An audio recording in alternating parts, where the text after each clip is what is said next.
तो हम DFA का एग्जाम्पल नंबर 3 बताते हैं, ठीक है। जो एग्जाम नंबर 3 है वो क्या है, जैसे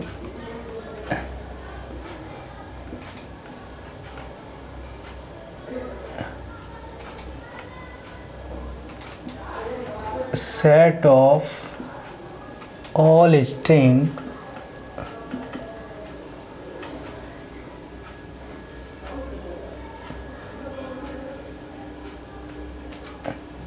string ending with a, set of all string ending with a। ये आप लोगों को मतलब बताना है किस तरह से DFA बनेगा, ठीक है। तो मैं क्या कर रहा हूँ कि जो जितनी भी स्ट्रिंग होंगी हमारी पॉसिबल एंडिंग विथ ए होनी चाहिए, वो हमारा DFA एक्सेप्ट करेगा। जैसे हमने किया जैसे कहा ए एक ऐसी स्ट्रिंग है जो ए से स्टार्ट हो रही है और ए से एंड भी हो रही है, जिसकी लेंथ 1 है, सबसे छोटी स्ट्रिंग है ए, ठीक। और अगर हम करें ए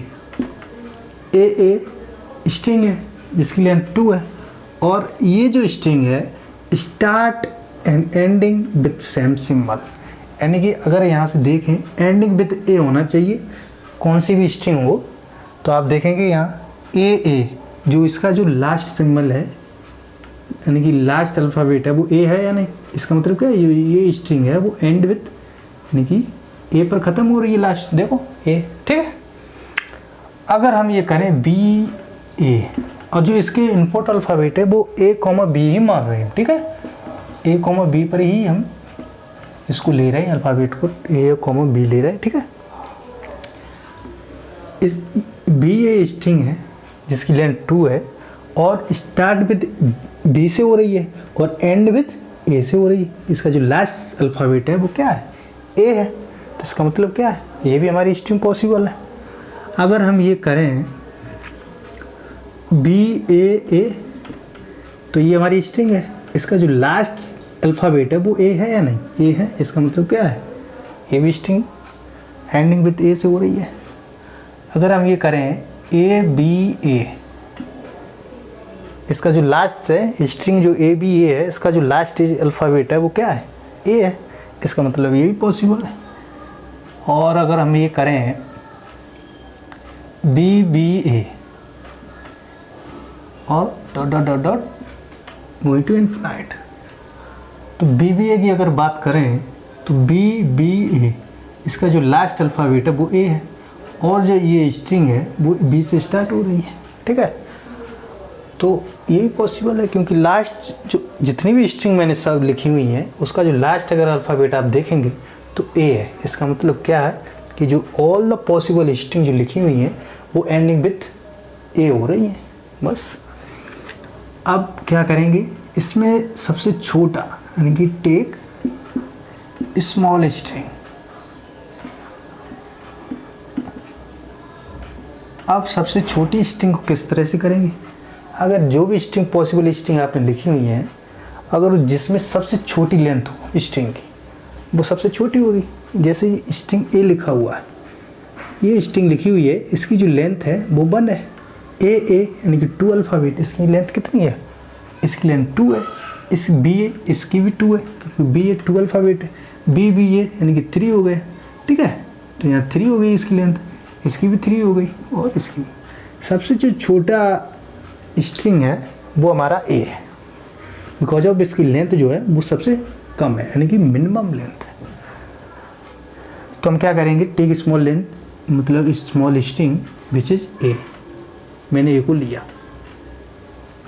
अब इसी पर मैं DFA बना दूंगा, ए को लेकर यानी कि सबसे छोटी टेक स्मॉल स्ट्रिंग ए, इसी को लेकर मैं DFA बना दूंगा और ऑल द पॉसिबल जो भी रिमेनिंग पॉसिबल है हमारी स्ट्रिंग, ठीक है, इनको मैं एक्सेप्ट करा दूंगा। जैसे हमने सबसे छोटी स्ट्रिंग ए है हमारी, तो मैंने क्या किया कि सबसे start with A initial state, यहाँ से मैंने स्टार्ट किया और जो मैंने इनपुट अल्फ़ाबेट है यानी कि स्ट्रिंग मैंने क्या ली, ए, तो मैंने क्या किया, ए लिया और इसने क्या किया, ए पर चेंज की स्टेट बी पर गया और एक्सेप्ट हो गई।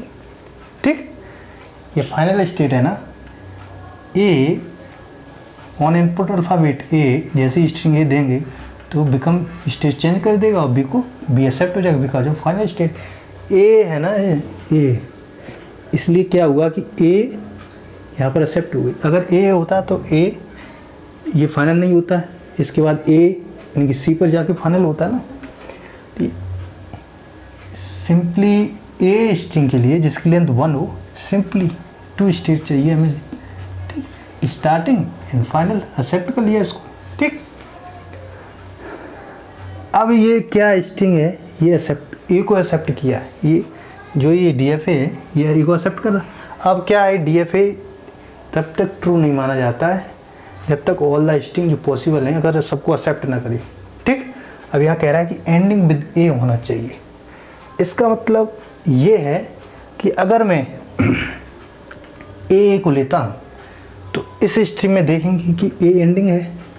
ठीक है, तो ए को लिया मैंने, तो ए जैसे ही मैंने ए किया तो ए इस स्टेट ए स्टेट से ऑन ए अल्फ़ाबेट बी पर हम गए। ठीक, इसके बाद इस सेकंड ए को क्या करेंगे, इस एक्सेप्ट कराने के लिए मुझे यहाँ पर सेल्फ लूप लेना पड़ेगा, तभी तो एक्सेप्ट करेगा। ठीक, ए यहाँ पर बी एंड ए एक्सेप्ट हो गई हमारी स्ट्रिंग। ठीक, तो जैसे ये एक्सेप्ट हो गई तो हमारी ये हो गई कंप्लीट। ठीक, अब क्या करें, मैं बी को चेक करा दूँ, बी ए हमारा है। अगर यहाँ बी ए देखें, लास्ट जो अल्फ़ाबेट है वो हमारा ए है। ठीक, ये है इसका लास्ट अल्फ़ाबेट, इसका मतलब क्या है, ये भी स्ट्रिंग पॉसिबल है क्योंकि यहाँ लिखी हुई है मैंने। अब जैसे ही मैं यहाँ से बी कराऊंगा तो मैं क्या करूँगा कि क्योंकि इसका जो लास्ट अल्फ़ाबेट है वो ए है, बट अब अभी जो स्टार्टिंग है वो बी है। ठीक, अगर मैं इस तरह से करूँ बी, नंबर ऑफ बी जितने भी आए, जैसे number of B and A, ending symbol क्या है हमारा ए, तो जितने नंबर ऑफ बी रिपीटिशन होंगे वो मैं यहाँ करा दूँ और एंडिंग विद ए, एक्सेप्ट हो जाएगी स्ट्रिंग। तो नंबर ऑफ, क्योंकि नंबर ऑफ बी अगर बी आता है तो ये एक्सेप्ट नहीं होगी क्योंकि इसका जो बी है आफ्टर बी ए नहीं है। ठीक, तो ये यहाँ सिंपली बी ले लेंगे तो यहाँ ये एक्सेप्ट नहीं होगी। ठीक, ये वाली अगर बी यहाँ पर हमने सेल्फ लूप ले दिया बी, आफ्टर जैसे ये आएगा वो एक्सेप्ट हो जाएगी स्ट्रिंग। ठीक, हो रही है ना, क्योंकि हमने यहाँ सेल्फ लूप लिया ना, तो नंबर ऑफ ए, यहाँ जो नंबर ऑफ बी है ऑन स्टेट ए रिपीटिशन। ठीक है, यहीं पे चक्कर लगाते रहेंगे और जैसे ही ए आएगा, ठीक है, DFA क्या करेगा, इसको एक्सेप्ट कर देगा। बस ये ऐसे हो गया। ठीक, अब मैं दूसरी स्ट्रिंग चेक करूँगा। अगर अब मैं करता हूँ जैसे AB, क्योंकि ये हमारी स्ट्रिंग पॉसिबल नहीं है। ठीक, क्योंकि इसका जो स्टार्ट यानी कि जो लास्ट यहाँ पर क्या है कि एंडिंग विद ए होनी चाहिए, बट यहाँ पर जो एंडिंग विद बी हो रहा है ये स्ट्रिंग AB, तो हमारी ये जो DFA है ये इसे रिजेक्ट करेगा। रिजेक्ट कैसे करेगा, जैसे ही ए आया स्टार्टिंग विद ए स्टार्ट करेगा तो यहाँ से ए से डायरेक्ट वो बी पर पहुँचेगा बिकॉज ऑफ ए ना। ए जैसे ही इस स्टेट पे आया on alphabet A going to B पे जैसे ही जाएगा, अब देखेगा कि ये जो लास्ट अल्फ़ाबेट है इसके अकॉर्डिंग ए होना चाहिए, बट यहाँ बी, तो इसको रिजेक्ट कर देगा। बट अगर हम यहाँ पर सेल्फ लूप यहाँ बी लिख दें तो यहाँ से ये भी एक्सेप्ट हो जाएगी string A B because of B. ठीक है, तो मैं क्या करूँगा कि यहाँ पर बी नहीं लिखूँगा, ये कंफर्म हो गया कि यहाँ बी नहीं लिखा जाएगा, तो हमारा जो एंडिंग विद ए है वो यहाँ पर कैंसिल हो सकता है। ठीक, हो जाएगा। तो मैं क्या करूँगा, जैसे ए बी के लिए जैसे ही मैं ये यहाँ आया, बी के लिए मैं क्या करूँगा कि यहाँ पर मैं ट्रांजिशन दे दूँगा। ठीक, बी के लिए अगर मैं इस तरह से कर दूँ तो A goings to B, A B, A जाएगा, ये हमारी फाइनल स्टेट नहीं है, इसका मतलब ये एक्सेप्ट नहीं करेगा। एक्सेप्ट नहीं हुई मेरी स्ट्रिंग। एक्सेप्ट यहाँ पर होती है जितनी भी स्ट्रिंग, जैसे ए एक्सेप्ट हो गई, नंबर ऑफ ए एक्सेप्ट, जैसे बी आया यहाँ पर आया, this is not final state so reject, यानी कि number of A and B, जैसे बी आया तो number of one time A is going to B, number of A repetition is going to itself B, B पर जाएगा यहाँ तक, ठीक, बी पर ही रहेगा। जैसे बी आएगा लास्ट में is going to A is not A, हमारी फाइनल स्टेट नहीं है, यानी कि एक्सेप्ट वाली स्टेट नहीं है हमारी, तो क्या करेगा इसको, ये रिजेक्टिंग मानी जाएगी, ठीक। सिर्फ जो भी है अगर एंडिंग विद ए हो रही है तो वो हमारी एक्सेप्ट है, अदरवाइज ऑल आर रिजेक्टेड, ठीक। अब जैसे तुम ये वाली देख लो, ए बी ए चेक करो, ए बी ए, तो ए स्टार्टिंग विद ए, जैसे ही ये आएगा हमारा, ये हमारा इनपुट अल्फाबेट, ए से हम कहाँ जाएंगे बी, तो जैसे ए स्टार्टिंग ए ऑन ए कहाँ पर जा रहे हैं, बी पर, बी स्टेट, ठीक, बी पर गए। अब जो सेकेंड अल्फ़ाबेट है वो बी है, तो बी अभी हम कहाँ पर हैं, बी पर। अब बी ऑन बी से कहाँ जा रहे हैं हम, ए पर, बी ऑन ए बी, ए पर गए हम, ठीक। ए से ए पर हम कहाँ जाए, बी ऑन बी से हम बी पर कहाँ जा रहे हैं, ए पर, ठीक, बी से बी गए। इसके बाद थर्ड जो अल्फ़ाबेट है वो ए है हमारा, तो ए से हम ए कहाँ जा रहे हैं, ए से ए कहाँ जा रहे हैं, बी पर, बी हमारा क्या है, फाइनल स्टेट, तो इसको एक्सेप्ट हो जाएगी, तो ये हमारी स्ट्रिंग क्या है, एक्सेप्टेड हो जाएगी। इस तरह से हो गया ये DFA। अगर कौन सी भी स्ट्रिंग आप चेक करेंगे तो ऑल द स्ट्रिंग यहाँ पर एक्सेप्ट होगी, ठीक, ये कंप्लीट DFA बन गया है, ठीक। और मैंने आपको बताया भी है किस तरह से ये रिजेक्ट कर रहा है, किस तरह से एक्सेप्ट कर रहा है स्ट्रिंग, इस तरह से बनाते हैं DFA। जो ये DFA बना हुआ है, ठीक, ये यहाँ से ये हमारा DFA है, set of all string ending with A, ये, ठीक है, इस तरह से बनाते हैं।